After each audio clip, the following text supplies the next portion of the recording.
How has the Snyder Cut forced Hollywood to actually listen to its audience? Should Joss Whedon have received a directing credit for the theatrical cut? And why could this just be the beginning of something more for Zack Snyder? Hi, I'm Clive. Let's dive right in. The beginning of the Snyderverse. You'd think after the Dark Knight trilogy's success that DC and Warner Brothers would be smiling widely. Well, not so much. There was something else on the horizon, a foe that threatened to overshadow all of their achievements in the comic book movie genre. No, it wasn't Darkseid or the Joker. Its name was the MCU, and it was a serious force to be reckoned with. Understanding that it needed to build its own shared cinematic universe, Warner put its faith in director Zack Snyder, who'd successfully brought comic book adaptations of 300 and Watchmen to the big screen years prior. Even Christopher Nolan anointed him as his natural successor, deeming him the right person to reboot Superman and Man of Steel, as well as to become the architect for the future of DC films. Speaking to The Hollywood Reporter, Nolan said, "Zack was the perfect man to take this on. He is unbelievably skilled at creating a coherent, cohesive world." Warner believed it too, handing him the keys to the kingdom and allowing him full reign to write the blueprint for the DC Extended Universe. Even before Man of Steel hit theaters, the studio announced that Zack would return for the sequel, Batman v Superman, and fans were hyped. Don't believe it? Well, check out this reaction from Comic-Con when the film was announced.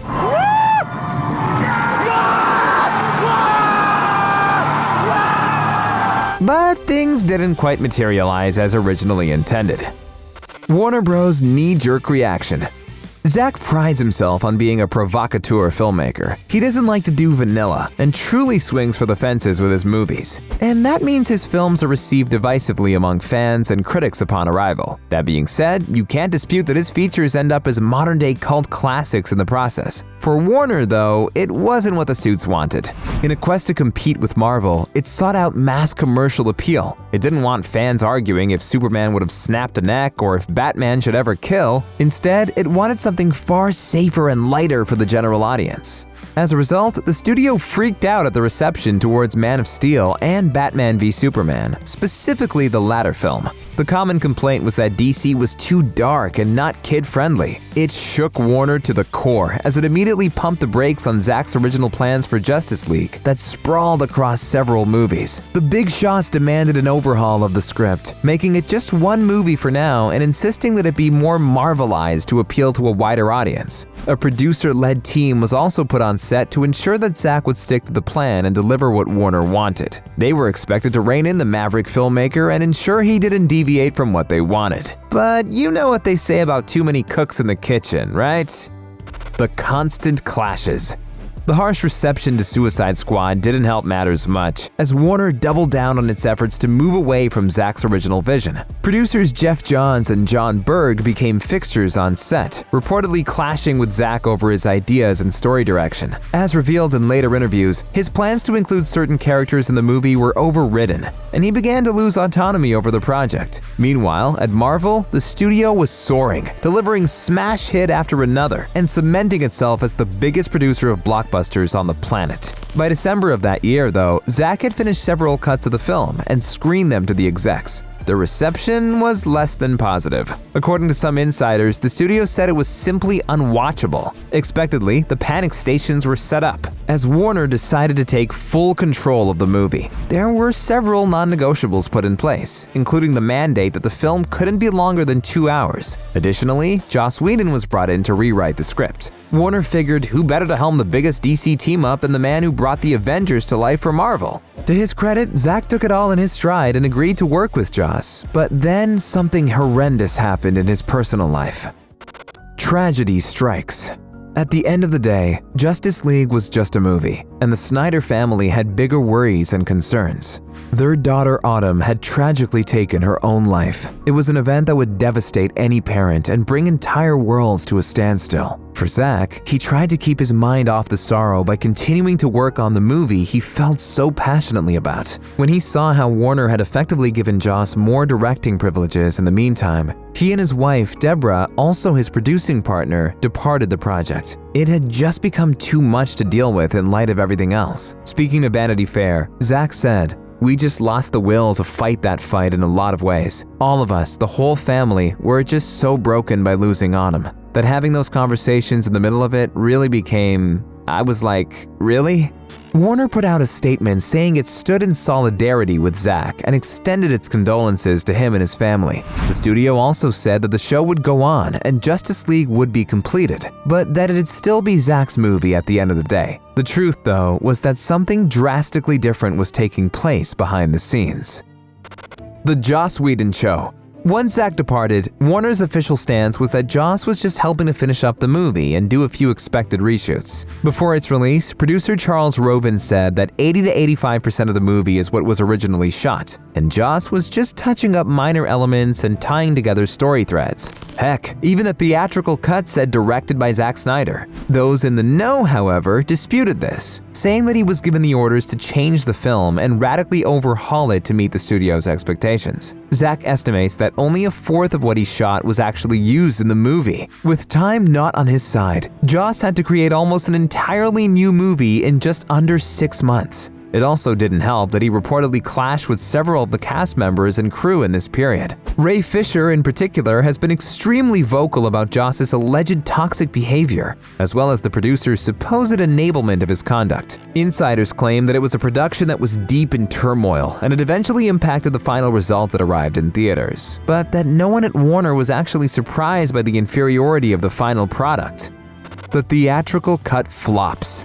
Unsurprisingly, Justice League crashed and burned in theaters upon arrival. This wasn't DC's answer to the Avengers. It was Frankenstein's monster, haphazardly pieced together with parts threatening to burst at the seams. It certainly wasn't the blockbuster superhero event that fans had been waiting years for. Plus, the CGI was painfully bad for a film that had cost nearly $300 million to produce. And who could ever forget Henry Cavill's mustache gate, which made more of a splash than the movie did? For the studio execs, they quietly tried to move on from the project and announce other films that would be coming in the future, trying to divert attention from this self-inflicted disaster. But the fans weren't having any of it. They refused to let Warner get away scot-free, especially after all the spin doctoring that had taken place in the build-up to the film. Everybody could see that this wasn't Zack's movie, but a stitch job done by the studio after his departure. The fans decided that this wasn't right and weren't prepared to let him take the fall for this failure. They demanded justice for Zack. Kinda apt when you consider the name and theme of the movie, right? The movement begins.